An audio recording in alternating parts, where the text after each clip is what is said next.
Il porte un blouson 1766 Tattersall. C'est Bertrand, Bertrand le Métayer, une figure bien sûr des courses françaises qu'on connaît très bien, mais qui est aussi connu comme le renard finalement ici. C'est le symbole de Tattersall, parce que tu travailles, Bertrand, notamment pour le Tattersall. Tu es représentant depuis longtemps d'ailleurs. Ouais, depuis 26 ans. 26 ans, ça ne rajeunit pas, dis donc. Et là, aujourd'hui, tu portais une autre casquette, celle de vendeur, avec une jument qui vient de se vendre 600 000 guinées. Bah, tu vas tout nous raconter. 650 000 guinées, ça fait à peu près 750 000 euros. C'est une jument qu'on adorait, qui s'appelle Kabbalah, qui était pas loin dans les Guinées. Elle est battue une longueur et demie avec pas un très bon parcours. C'est pas le moment idéal pour la vente, mais bon, on arrête l'activité pour Al Shahania, donc elle doit passer en vente. Et elle trouve une bonne maison, pleine de tout d'un note. Et c'est une page qui se tourne pour l'élevage français, pour les pur sang en tout cas.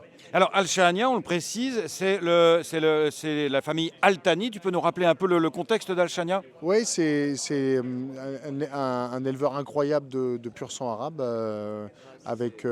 Mohamed Al-Thani, c'est ça, du Qatar, bien sûr, du Qatar. Exactement, avec un élevage absolument incroyable, où absolument tout est gagné dans les pur sang arabes et quelques pur sang anglais avec qui il a eu pas mal de succès. Là, il se reconcentre sur autre chose. Donc là, on passe la main sur les pur sang anglais avec les pouliches qui passent entre ici et Deauville.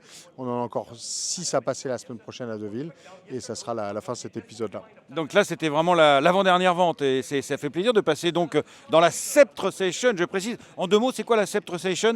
La CEP, c'était un peu pour faire une session un petit peu hyper select, pour pouvoir un peu reconcentrer, redonner un petit peu dans le sens un peu des ventes élites, c'est-à-dire que tu as toute ta journée et tu as une section qui commence à 6 heures du soir, 5h30 pendant 1h30 où se passent les meilleurs juments, pour faire un peu le sentiment, tu sais, Night with the Stars ou ce genre d'événement un peu pour valoriser les juments. Bon, en tout cas, ça marche, le marché est très fort. Le marché est très fort. C'est pas l'année la plus forte dans les pédigrés. Là, tu vas avoir Porta Fortuna qui passe là dans une seconde, qu'il va falloir regarder. Mais effectivement, c'est pas l'année la plus forte en Europe de manière générale. Mais tu vas avoir des bonnes juments, évidemment, comme tous les ans. Mais peut-être de manière générale moins que d'habitude. Mais alors pourquoi ça reste, juste avant qu'on aille la voir, pourquoi c'est très fort? C'est quoi? C'est la multitude des acheteurs? C'est la provenance?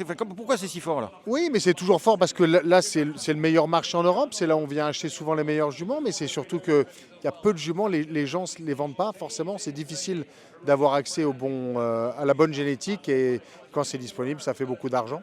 C'est le principe de l'ultra luxe. Merci beaucoup, Bertrand. Merci. Salut.